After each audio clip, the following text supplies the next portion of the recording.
Evening, Linder Road family, and anyone else who may be watching with us this evening. If you're a visitor, that's, I guess, the term we need to use. If you're visiting with us tonight, thanks for joining in with us. If you'd like to leave a comment down below, let us know where you're from and where you're watching. If there's anything that we can pray about with you and for you, let us know.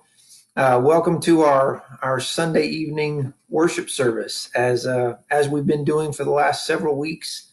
We're going to spend our time together here online in lieu of meeting together. I'd like you to, if you have a Bible there with you, go ahead and open your Bibles to 1 Peter chapter 4. That's where we're going to spend our time together this evening. In this letter in 1 Peter, Peter's writing to some Christians who are struggling. They're struggling with the persecutions of the Emperor Nero. At this point in time, those persecutions are still fairly localized, which is a good thing, but the area where these Christians are is one of the localities where the persecutions are occurring. So it's not that great because they're still enduring this persecution. And Peter writes to these young Christians in what is modern day Turkey to encourage them to keep their eyes on heaven in spite of or through the struggles that they're dealing with. He reminds them to live faithfully, to live holy lives despite their troubles, despite their challenges. And why? He says, because you did the right thing, becoming a follower of Jesus Christ. Specifically, we're going to look at chapter 4, where Peter's going to provide some essentials for fighting this Christian battle that we're all engaged in. We need some reminders once in a while, don't we? We need to be reminded that we're doing the right thing. We need to be reminded of that specifically, I believe, right now as we're about to head back into engaging our culture. We've kind of been given a spiritual reset here for the last several weeks. I don't know how you've looked at this. Richard talked about that this morning, about the finding the positive in all of this. That's what I believe is one of our great positives that we can take from this, that we've had a chance to kind of reestablish ourselves spiritually. And all of us, no matter what age, all of us of all ages are going back into, once we go back to work, maybe not going to school necessarily, but just going out and mixing and mingling with people, we're going back into culture's influence. And what we need to be reminded of, what we need to remember is that the Christian life is better. Obedience to God and to his will is better. Obedience or fellowship with other Christians is the best choice. That doesn't mean it's easy. Sometimes it is a fierce battle. But as we look through chapter 4, Peter's going to remind us that the Christian life is about developing. It's about maturing. He'll remind us that in order to get through this battle, that we need to develop our minds. We need to develop our attitudes. We need to develop our actions. And we need to develop and to mature in our communication or our communion with God and our relationship with others. And he's going to also remind us of our motivation, that our motivation is that we will receive our due reward. So let's look at verses 1 and 2 and see what Peter has to say about developing a Christ-like attitude. It says, therefore, since Christ suffered in the flesh, arm yourselves also with the same understanding, because the one who suffered in the flesh is finished with sin, in order to live the remaining time in the flesh, no longer for human desires, but for God's will. That phrase in the Christian Standard Bible it says the same understanding. Better way to say that probably is the attitude. He's talking about our attitude as Christians. As Christians, we can't have the same attitude towards spiritual matters as the world does. If as a Christian we have the same approach to spirituality as the world does, we're already on the losing side. As we face our struggle of faithfulness, of staying committed and staying focused on the things God needs us to focus on, our job or our hope is to be armed with Christ's attitude. And what is that? Well, Christ's attitude is it's not about me. It's not about what I want. It's about giving up all of my desires for God's will. It's that attitude that Paul will describe in Philippians chapter 2, where he says, let this attitude or let this mind be in you, which was also in Christ Jesus. And he'll go on to say, he'll talk about Christ's attitude of humility and obedience. And it's no more evident. In fact, as Peter writes this, you have to remember, Peter was a witness to some of this. in Matthew chapter 26 in the Garden of Gethsemane. It's repeated in verses 35 and 42, where Jesus says what? Not my will, but your will be done. Pablo Casal is considered by many to be the greatest cellist to ever live. He was asked when he was 95 years old why he still continued to practice 6 hours every day at 95 years old. And his answer was, I feel like I'm making some progress. And isn't that what it's about for us in our Christian lives? Isn't it about the idea of making progress, developing Christ-like attitudes? And what that's going to require of us some work. It's going to require some effort. It's going to require intention. It may take us until we're 95 till we start seeing some progress, but that's what it's about, is developing and maturing. And that's why, in order to do that, like Casal said, we need to keep on practicing. See, Satan wants us to think like the world thinks and to not oppose sin, but just kind of deal with it, kind of get used to it a little bit. I probably shared this with the Linder Road congregation before, but when I was in college at Oklahoma State University, I worked at this farm supply store in Stillwater, Oklahoma, that was kind of like a small independent D&B supply type place. And we had a customer that came in pretty often that worked at a stockyard. And I got to know the guy pretty well, and I got to know him well enough to just say, how do you live like this? Because, I mean, the guy came in the door and you could smell him when he came in the door. And I asked him finally, I said, how do you do this? And he said, it doesn't even bother me. I get used to the smell. And I was like, how do you get used to that smell? But that's exactly what Satan wants us to do with sin. He wants us to get to where sin is not that big a deal, where it's just something that we're used to. He wants us to get used to something that should be repulsive to us. He wants it to become not so bad anymore. And when that happens, Satan has won another battle. And we think about this idea of Christ. The fact is, that is not how Jesus was.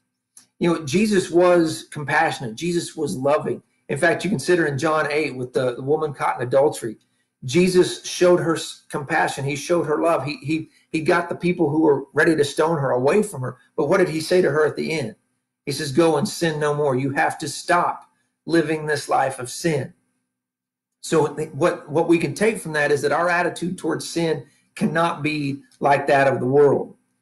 The next essential in our development in our Christian lives that Peter will describe here, look at verses 3 through 5. He's going to say we also need to be developing a Christ-like lifestyle. Beginning in verse 3, he says, for there has already been enough time spent in doing what the Gentiles choose to do, carrying on an unrestrained behavior, evil desires, drunkenness, orgies, carousing, and lawless idolatry. They are surprised that you don't join them. Join them in the same flood of wild living, and they slander you. They will give an account to the one who stands ready to judge the living and the dead. Peter's already told these Christians this. This is not new information to them. In fact, you look back to chapter 1, this passage may be the cornerstone for the entire epistle. You look at chapter 1, verses 13 through 16, and look at what Peter says here. It says, therefore, with your minds ready for action, be sober-minded, and set your hope completely on the grace to be brought to you at the revelation of Jesus Christ. As obedient children, he says, do not be conformed to the desires of your former ignorance. But as the one who called you is holy, you also are to be holy in your conduct. For it is written, be holy because I am holy. See, what Peter is warning them, what his concern is that because of their struggle, because of their persecution, that they will at some point retreat back into their former ways of life. Just because it's comfortable, retreat back to what's familiar and go back to where you see sin as not so bad. I found this great quote. This is a great quote that is absolutely false. This is a patently fake quote, but that's kind of what's so great about it, because it's been attributed to everybody from John Kerry to Dan Quayle to Al Gore to George W. Bush. But this is the quote. Again, fake quote, but this is what the quote is. It isn't pollution that's harming the environment. It's the impurities in our air and water that are doing it. That makes no sense. That's a very convoluted statement. But isn't that kind of how we are with sin? We say, well, I'm not really dealing with sin. I'm just dealing with some lust and some lewdness and some things that I know God does, but it's not really sin. Peter says, don't go back to that way. That's how you used to live. He says, don't return to that anymore. Let me encourage you when we go back, as we're, I believe, about to do relatively soon. I don't know a date, I'm not going to guess, but we're going to go back to what we consider normal life. When we go back, don't go back to that way of life. If you had some issues with sin, don't revert back to those. You've been given a chance to reset. There will be issues. You'll still have to deal with those. You may have friends that you can't hang out with anymore. There may be places to go, or places that you used to go, that because now you've recommitted yourself to your relationship with God, you're just not going to go there anymore. Because we have, as Christians, hopefully what we've done during this time is, as Kevin Hooper talked about last night in our Treasure Valley Virtual Summit, Kevin referred to Paul's words in Colossians chapter 3, verses 9 and 10, that we have taken off the old man and put on the new man. We put on new behaviors. We're different now because of our relationship with God. And your friends, your coworkers, those people you used to run around with may find it strange. They might even speak poorly of you. But Peter answers the question, how do we deal with that peer pressure? We have to remember that they will answer to God, that they will answer to God for the way that they have chosen to live. He says that we spend enough time in that lifestyle. We've spent enough time living like that. It's time for us to move on. It's time for us to pursue the things that God wants us to pursue. When it comes to sin, we have to develop a lifestyle that sin just isn't included in our lives. It's not even an option. Or we lose the battle, or we're not progressing as we ought to be progressing. Sin has to stop, not just slow down. I think I've shared this illustration with you before too, of the policeman that pulls the man over for rolling through the stop sign. And he tells the man he has to give him a ticket, and the man gets all upset and gets belligerent and says, I practically stopped. I was barely moving. The policeman said, no, sir, you need to stop, not just slow down. The guy gets angry and irritated. So the policeman takes out his baton and begins to whack the guy in the head. And he goes, okay, do you want me to stop or do you want me to slow down? See, that's how we have to be with sin. Sin can't just slow down in our lives. That's not what Peter is addressing. Peter's saying that in order for us to develop as we ought to develop, we need to remove sin from our lives. Another thing that Peter says, is continue on here in this passage, look at verse 7. Peter says another thing we need to develop is our prayer life. Chapter 4, verse 7 says, the end of all things is near. Therefore be alert and sober-minded for prayer. As we deal with difficult situations, what we're going to risk is feeling alienated from the world around us. We're going to feel like strangers, or it may be that we feel like we're not doing this well enough, and we may even feel a little bit alienated from God. That's why Peter says, the NIV phrases it like this, says we need to be clear-minded and self-controlled. We have to pray that it's not about us being perfect. It's not about us doing everything perfectly correct. It's about staying in connection with God. It's about asking God to help us get through whatever our struggles might be.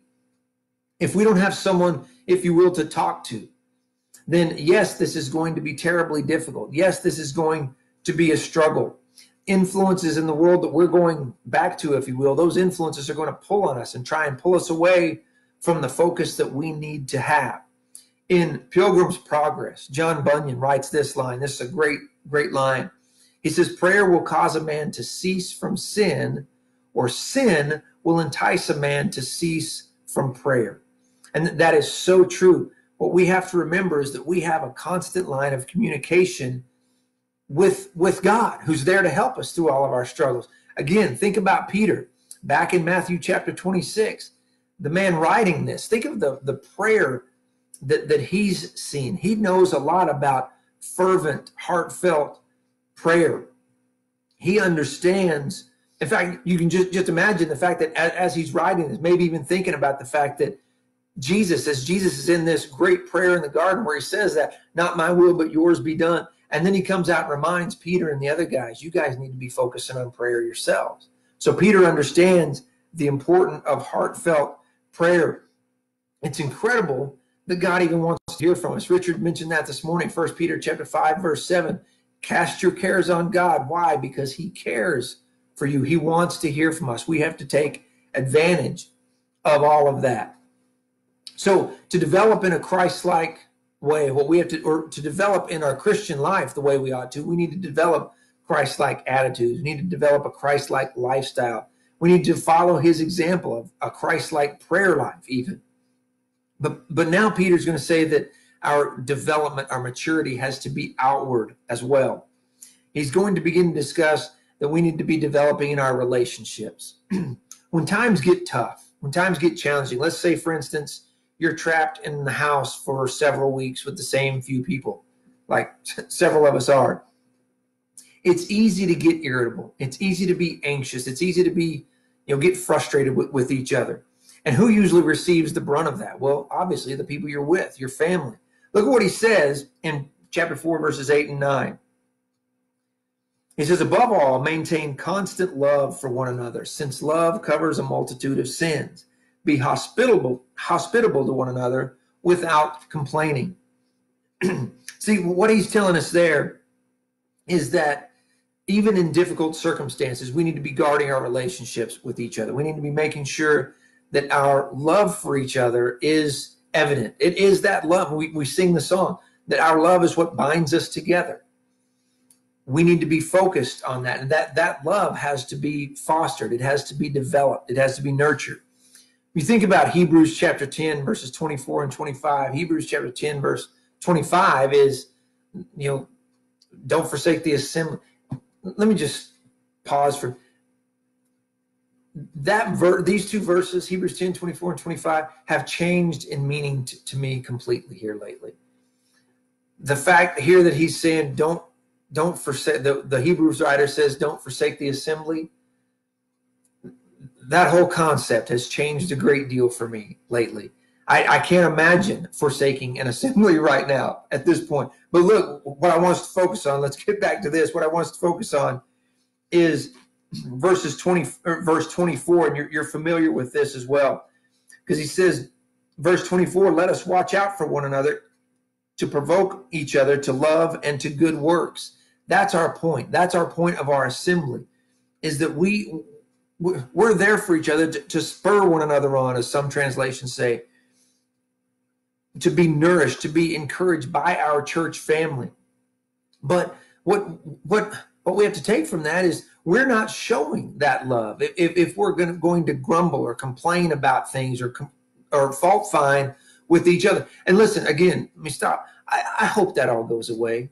I hope this experience has given us a completely new appreciation for our church family. Just before this all started, I would see on social media, not just from us, but all over the place, complaints about how people are at the church building, complaints about songs, complaints about this or that.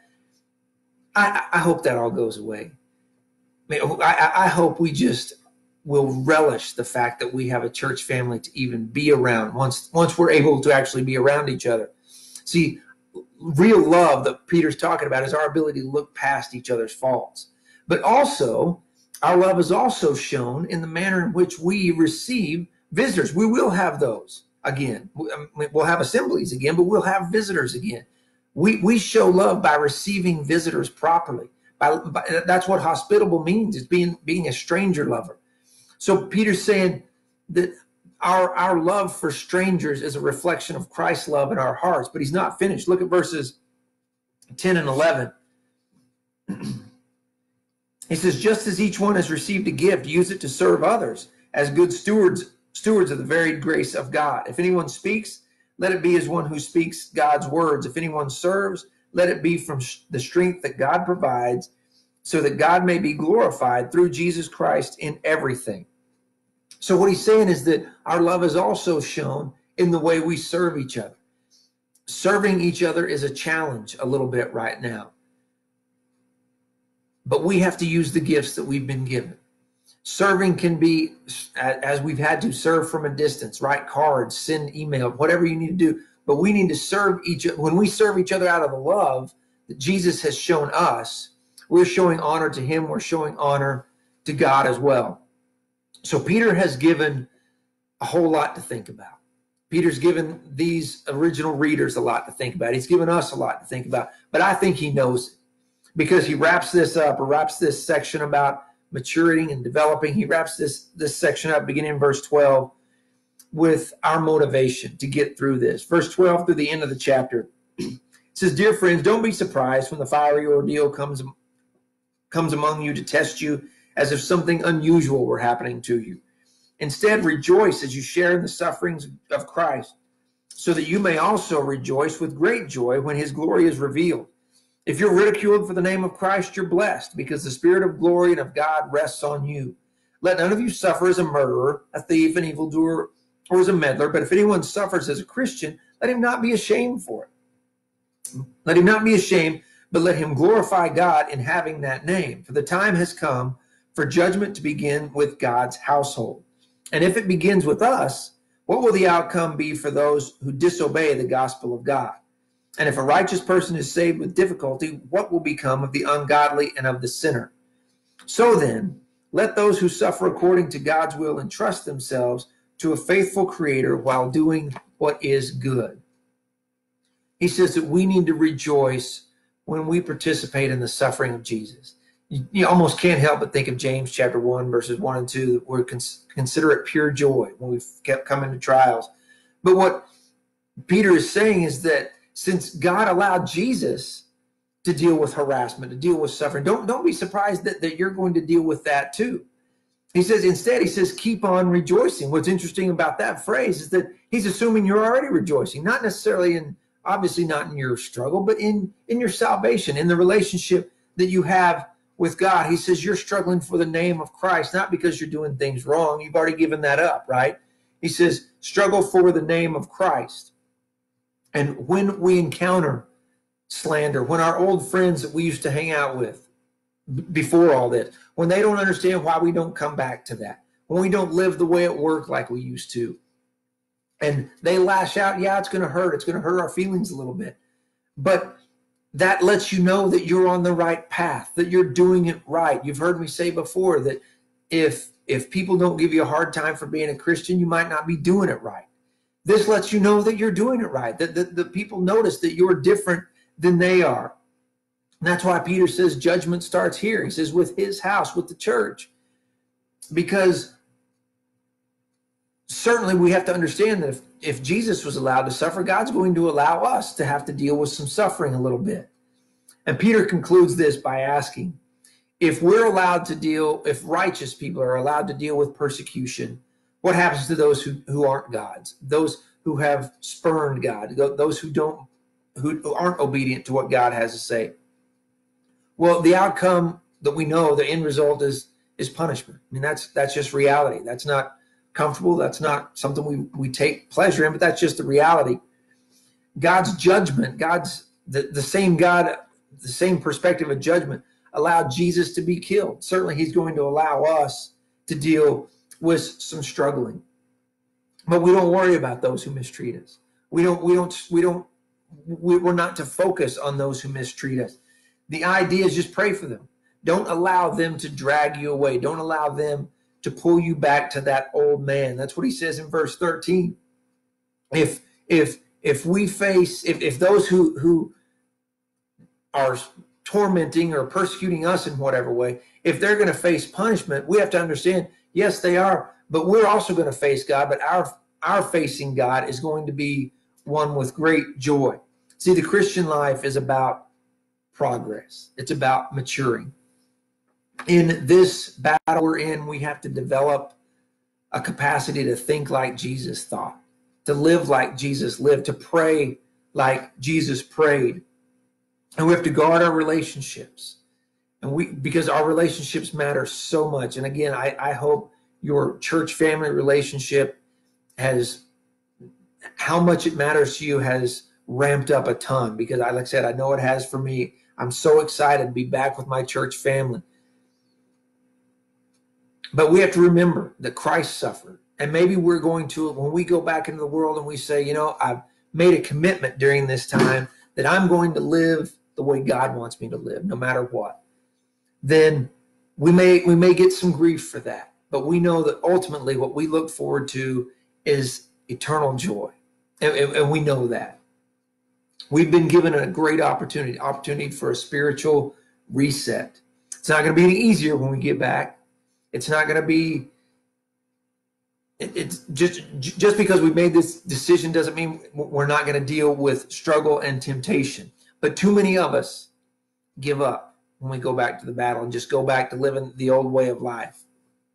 We know what's waiting for those who choose to not obey God. That's why we reach out. That's why we have things like our World Bible School. I hope you got an email this week with the house-to-house, heart-to-heart issue you can send out. That's why we reach out, because we know what's coming for people who aren't obedient to God.